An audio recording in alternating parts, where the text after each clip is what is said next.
Olá, Paulo Roberto Júnior, Adriano Castor, ouvinte do Jornal da Band. Hoje nós recebemos aqui neste Jornal da Band Saúde, Dr. Flávio Machado. Dr. Flávio Machado, médico, e tem um amplo conhecimento em saúde sexual masculina. E ele vai conversar um pouquinho com a gente sobre saúde sexual masculina, porque é um verdadeiro tabu. E aí eu vou até puxar para outros temas durante o nosso papo, mas eu quero agradecer a visita do Dr. Flávio Machado. Doutor, obrigado. Bem-vindo mais uma vez à Band FM, é um prazer recebê-lo aqui. Saúde sexual masculina ainda é um grande tabu, né, doutor? É um grande tabu. Primeiro eu quero agradecer a participação, obrigado pelo convite. É um prazer sempre muito grande estar aqui falando sobre esse assunto tão importante que é a saúde, né? E com certeza, falar sobre isso é um tabu, é uma quebra de paradigmas. A gente está falando sobre algo muito importante na nossa vida. Apesar de ser muito importante, ele é pouco falado, é pouco abordado, ainda é uma área meio sinuosa, você tem muitas pessoas que confundem as coisas. E aí, quando vem um médico aí falando sobre isso, já percebem que tem alguma quebra de paradigma aí, né? Porque até então o médico, as pessoas têm a ideia de que o médico trata o quê? Câncer, né? Resfriado, alguma outra doença, né? Voltada para outras áreas. E na área sexual, aqui no Brasil, ainda está muito devagar tudo isso, esse conhecimento. Na verdade, o homem nunca fica doente, sexualmente falando, né? Nunca há uma... Na verdade, assim, 70% de todos os homens têm dificuldades nessa área. Uhum. Nós temos 3 aqui no estúdio. Digo, nunca fica doente é uma crença, uma crendice popular, né? Exatamente isso que eu ia falar, porque 70% dos homens têm essa dificuldade, alguma dificuldade envolvendo alguma área da parte sexual, mas é como se fosse algo proibido para nós. Então, a sociedade impõe uma obrigação, impõe uma responsabilidade em cima dos homens, a ponto de eles não terem a possibilidade de ter um problema de saúde como esse. E é um problema de saúde que precisa ser observado como tal, né? Eu vou até sair um pouquinho desse ponto da saúde sexual, mas da saúde numa forma geral do homem, porque o homem ele não é programado para buscar auxílio médico. Uhum. Ou seja, a gente tem aí várias campanhas de combate, de prevenção a várias doenças durante o ano todo. Câncer de intestino, câncer disso, câncer daquilo, câncer de próstata, que é o nosso Novembro Azul. Uhum. E o homem ele não tem isso, até se o senhor conseguir me ajudar a responder isso, é uma coisa sistematizada, o homem não buscar auxílio médico, mesmo que esteja doente, mesmo que esteja resfriado, capenga, com muita febre, não é programado para ir buscar auxílio médico, né, doutor? Exatamente, mas isso, na verdade, é até interessante, porque a maioria dos homens, quem agenda as consultas são as mulheres. São as mulheres. Você deve ser no meu caso, principalmente. Um dos exemplares, né? E por quê? Porque a mulher ela tem mais poder de decisão do que a gente, é fato. Elas têm mais resolutividade nas ações. E quando a gente fala sobre saúde, elas se preocupam com qualquer diferença ou alteração daquilo que é o comum. Mas isso tem mudado bastante, Douglas. Você vê que hoje eu não conheço nenhum homem, se você conhecer, pode falar, tá? Eu não conheço nenhum homem que fala assim, eu não faço exame de próstata de jeito nenhum. Nem amarrado. Conheço, doutor. Você conhece? Conheço. Mas é raro. É raro hoje, raríssimo. Vamos chamar de a velha guarda. A velha guarda, E são raros. É 1 ou 2 que falam isso para você, no máximo. Por quê? Porque já foi feito vários processos, já nas últimas décadas, de desmistificar isso, de falar sobre a importância disso, de mostrar que isso é algo fatal, é algo que interfere no tempo de vida. E aí eles começam a ver também em volta, né, situações que acontecem e tudo. Então isso ao longo dos anos, isso tem uma mudança importante. Na área da saúde sexual, essa melhora ainda é muito discreta. Sabe, se você for ver, o homem, os estudos mostram que o homem espera de 5 a 10 anos para procurar ajuda nessa área da saúde sexual masculina. Isso é muito.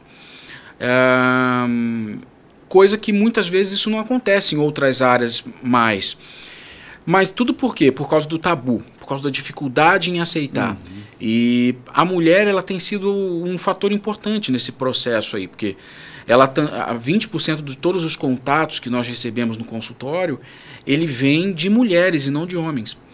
Porque realmente a mulher, ela entende que isso é uma parte importante da saúde do homem, do casal, e claro que tem uma repercussão em todas as áreas da vida, né, do homem. E o senhor disse que 20% dos contatos são das mulheres, das parceiras, Exato. das esposas. Na hora de uma consulta, o senhor tem notado assim que as parceiras estão participando mais junto com os maridos durante uma consulta? Tem, sim. Nós temos cabines individuais e cabines de casais. E tem sido cada vez mais ocupadas essas cabines de casais, porque as mulheres, elas entendem a importância que elas têm no processo de prevenção e tratamento da saúde do homem. Assim como ela vai na consulta com ele, no cardiologista, no urologista, em todas as outras aí, ela também está acompanhando na área da saúde sexual masculina, e é muito bacana porque elas têm um papel importantíssimo na recuperação depois. Ela entende o porquê do porquê. Porque quando acontece um problema desse, quando um homem tem um problema nessa área da saúde sexual, e isso eu estou falando, lembrem-se, que eu estou falando de 70% dos homens, existe sempre uma mulher que também sofre junto, e ela tem um papel importante, porque tem algumas mulheres que acabam tentando encontrar culpados, e tem outros grupos de mulheres que querem encontrar solução. A que quer encontrar culpado acaba trazendo problemas, porque aumenta a pressão na cabeça do homem, aquela exigência, aí desanda mesmo, que aí vira uma bola de neve. Mas a gente recebe muitas mulheres lá no Instituto que querem encontrar solução, que estão dispostas a entender qual que é o motivo, porque inicialmente, a maioria dos casos, é uma raiz física, um problema físico, que aí acaba desencadeando um problema psicológico por conta do impacto disso na autoestima, em todas as áreas, né? O senhor disse, tem uma raiz física, na maioria dos casos, mas há também a questão psicológica antes. Muito é difícil, porque assim, os estudos... É mais raro essa... É raríssimo. É raríssimo um homem falhar no dia do enterro da mãe dele. Primeira vez que ele falhou foi no dia do enterro do filho. Não existe. Isso aí é lenda. Isso aí é... Olha que curioso. Isso aí é o que, na verdade, o homem utiliza para relativizar o problema e empurrar para frente. Fala, não, eu falhei aqui, mas é porque eu briguei lá, carreguei um peso no trabalho, ou tive um problema, estresse, e estou tendo muita pressão. Daí vai deixando. Vai deixando... vai perdendo a confiança, vai afetando outras coisas, o problema vai piorando, a raiz do problema, que é física, ela vai piorando, né? Que veja, por exemplo, a disfunção erétil, ela tem muita relação com a aterosclerose, por exemplo, que é o processo natural de envelhecimento das artérias do corpo humano, onde tem um acúmulo de placas de gordura em todo o corpo. Isso é variável de ser humano para um ser humano para o outro, né? Mas é inexorável. Todo mundo tem. Então, se a maior 90% dos casos tem a ver com a aterosclerose e ele não trata, achando que é psicológico, essas falhas elas vão ficando cada vez mais recorrentes. Então ele começa a ter uma falha cada 3 meses, depois cada 2, depois todo mês tem uma, e aí acaba tendo um impacto que vai piorando, porque é impossível. Tem algumas coisas que você faz que acaba tendo um impacto positivo nisso? Tem, muito. Alimentação, atividade física, estresse, sono, cigarro, bebida, sobrepeso, enfim, 1 milhão de coisas. Mas se você não agir na raiz do problema, você vai continuar piorando. E isso é fato. O problema, ele é silencioso muitas vezes. Sim. Porque a aterosclerose, ela é um processo que acontece durante décadas. Começa em média com 13 anos de idade. E veja, metade das pessoas que a gente conhece vai falecer por causa da questão da aterosclerose, né? Porque, ou de infarto, ou derrame, ou uma trombose, ou uma consequência disso, né? Mas a gente acaba achando que vai melhorar sozinho, que vai evoluir, que vai... Mas isso não acontece na prática. Pelo contrário, a experiência nossa é ver os homens acabar se afundando nisso, porque aí a questão psicológica vem junto. Aí que é o quê? Ele perder a confiança, que é ele ter medo das relações sexuais. Vamos viajar, amor? Aí o cara já começa a suar frio. Vamos junto lá em Campo do Jordão? Daí o cara já fica... Por quê? Porque existe algo que não garante mais a ele uma saúde nas relações sexuais. Aí é onde vem o quê? Como isso é uma coisa muito pesada, como isso é um tabu muito grande, ele não procura ajuda no lugar certo. Ele vai para tapar o sol com a peneira, que é tomar alguma... As garrafadas. Ixi, daí tem... As simpatias da lua, do mar. O comprimido azulzinho, branquinho, rosinha, que um amigo tomou há 3 anos, falou que funcionou. E isso acaba empurrando mais o problema para frente e tendo consequências, né, maiores. Porque, enfim, se é um problema de saúde e ele está ali tomando uma medicação que vai só mascarar esse problema, isso é algo que vai ter consequências lá na frente. Né? Agora, o senhor falou que é um problema de saúde, é um problema físico, isso acontece, existe tratamento. Tratamento, na maioria das vezes, ele é medicamentoso, ele é necessário se fazer um tratamento com algum tipo de droga. E aí, obviamente, como o senhor citou, o comprimido azul, que não são os indicados, precisa sempre consultar um médico. E essa é a pergunta para o senhor. É um tratamento medicamentoso e precisa desta atenção médica? Tem medicamento associado sempre. Claro que a medicação ela é muito variada de pessoa para pessoa. O que a gente Isso é importante, né? O remédio que fez bem para mim pode não fazer bem para o senhor. Pelo contrário, pode ser prejudicial, porque precisa de um acompanhamento médico, precisa de uma indicação. E também tem a questão psicológica que envolve tudo isso. Veja, eu acompanho a gente tem aí uma média de 17 mil pacientes atendidos, graças a Deus, com muito orgulho no Instituto. E a gente vê que esses pacientes, eles têm uma melhora muito importante, e a maior parte deles, a mente acompanha. Mas tem alguns casos que eles estão melhorando fisicamente, mas eles continuam bloqueados, que é onde a gente precisa ter uma atenção para essa pessoa. Que é aquele negócio que às vezes acontece, que é a síndrome, estresse pós-traumático, síndrome do estresse pós-traumático, que o cara ele tem medo de ter novas relações por causa das falhas que ele tinha antes. Hoje a situação dele é melhor, ele não teria mais as falhas, mas não tem forças para procurar ter as relações por conta desse medo. Esse medo bloqueia, esse medo paralisa.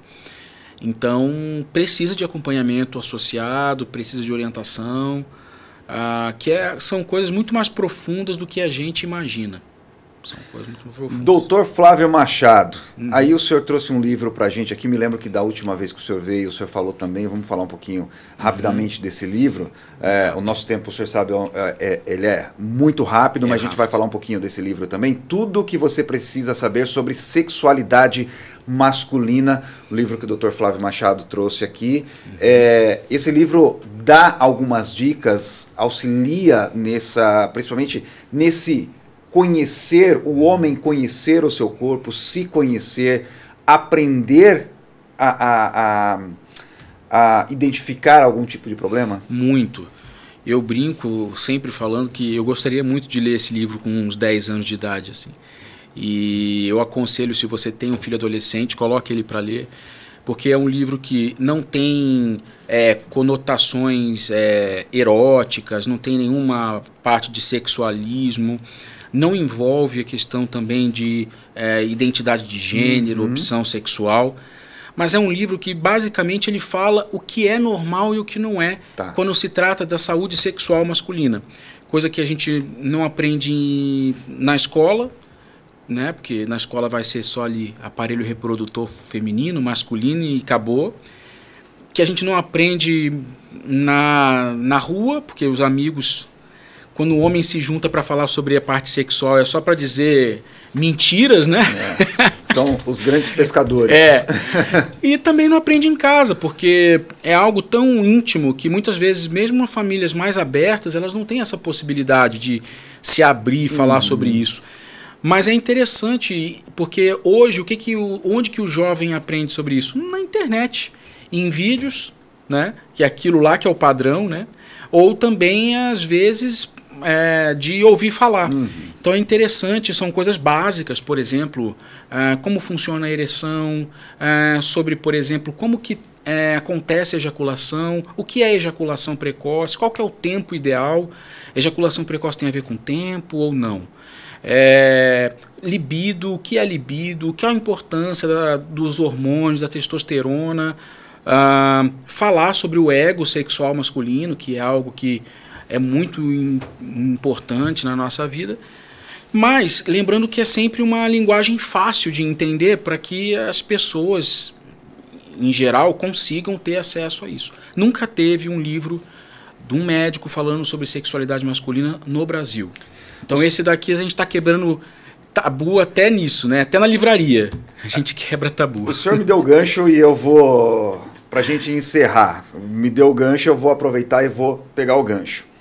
O tempo, num caso de ejaculação precoce, essa questão do tempo, ela faz diferença para o homem? Como é que funciona isso? A ejaculação precoce não tem a ver com o tempo, infelizmente. Eu vou até deixar algumas pessoas tristes, né? Falar assim, poxa, eu quero que ele me fale quanto tempo para ver se eu estou certo, para ver se eu estou bem ou não. Mas ejaculação precoce tem a ver com falta de controle. Porque o mesmo casal pode querer em 2 minutos. E o mesmo casal, numa viagem para Campos do Jordão, pode querer em 20, em 40. Então, na verdade, o que o homem precisa ter não é minutagem de penetração, ele precisa ter controle. E se ele não tem esse controle, ele tem ejaculação precoce e precisa ser ajudado. Tem a ver com a parte da sensibilidade na glande e precisa de diagnóstico, precisa fazer realmente o exame para saber a raiz do problema e corrigir. Tem a questão psicológica, tem a questão de ansiedade, tem a questão de um monte de coisa, mas precisa de um diagnóstico específico para isso, né? Dr. Flávio Machado, a gente só pode agradecer antes da gente finalizar. Eu queria que o senhor falasse então onde que é encontrado, onde está sendo encontrado esse livro, e se o senhor tem algum contato, de repente algum contato seu particular, alguém queira conversar com o senhor, tirar alguma dúvida, até obter o livro também. Claro, o livro você consegue em qualquer plataforma digital hoje. A Amazon você consegue o e-book dele, caso alguém que tenha Kindle goste de mexer assim. Mas tem Mercado Livre, Americanas, Ponto Frio, todas as lojas grandes de varejo online. Caso alguém queira contato comigo, pode conseguir através do Instagram, drflaviomachado.médico, dr de doutor, flaviomachado.médico. E a pessoa pode conversar, pode chamar no direct, e o importante é a gente conseguir ajudar o maior número de pessoas, porque realmente é muito necessário. Doutor, mais uma vez, obrigado, sucesso para o senhor e para toda a equipe. Valeu, um grande abraço, Douglas, obrigado pela oportunidade, com certeza vamos estar outras vezes aqui.